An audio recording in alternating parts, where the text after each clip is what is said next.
បាទឥឡូវនេះឡានរបស់យើង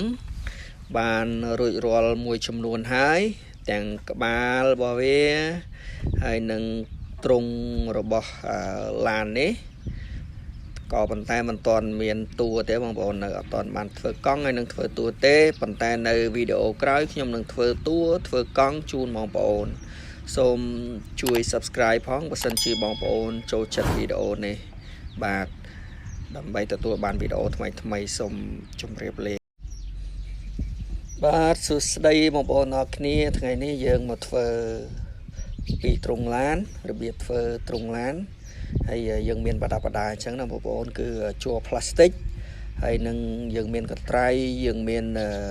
កៅជាសះ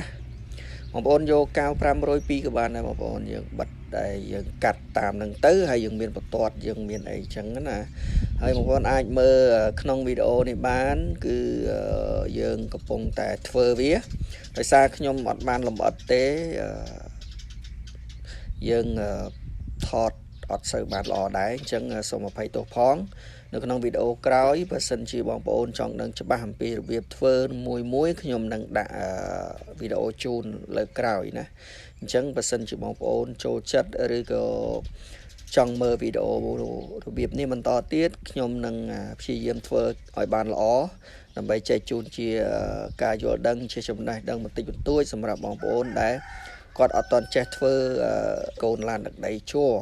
គឺយើងអាចធ្វើដោយខ្លួនឯងបានណាបងប្អូនសម្រាប់ធ្វើឲ្យកូនលេងឬក៏សម្រាប់ធ្វើ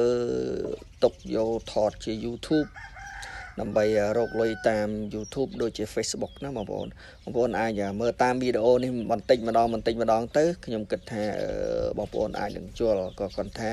វីដេអូនេះខ្ញុំខារៀងលឿនបន្តិចហើយណាបងប្អូននេះជាវីដេអូដំបូងហើយដែលខ្ញុំធ្វើអញ្ចឹង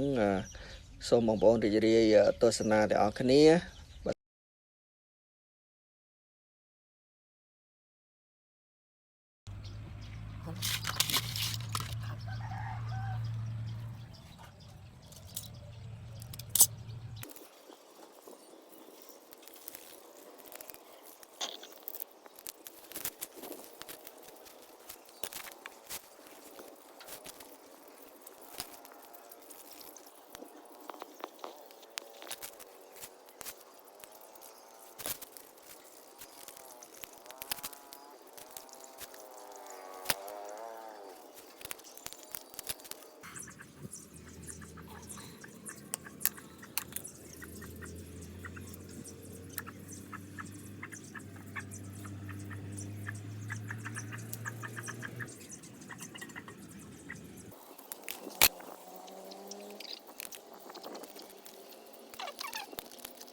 បាទឥឡូវនេះឡានរបស់យើងបានរួចរាល់មួយចំនួនហើយទាំងក្បាលរបស់វាហើយនឹងទ្រុងរបស់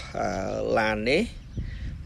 ក៏ប៉ុន្តែមិនទាន់មានតួទេបងប្អូននៅអត់ទាន់បានធ្វើកង់ហើយនឹងធ្វើតួទេប៉ុន្តែនៅវីដេអូក្រោយខ្ញុំនឹងធ្វើតួធ្វើកង់ជូនបងប្អូនសូមជួយ Subscribe ផងបើសិនជាបងប្អូនចូលចិត្តវីដេអូនេះបាទដើម្បីទទួលបានវីដេអូថ្មីសូមជម្រាបលា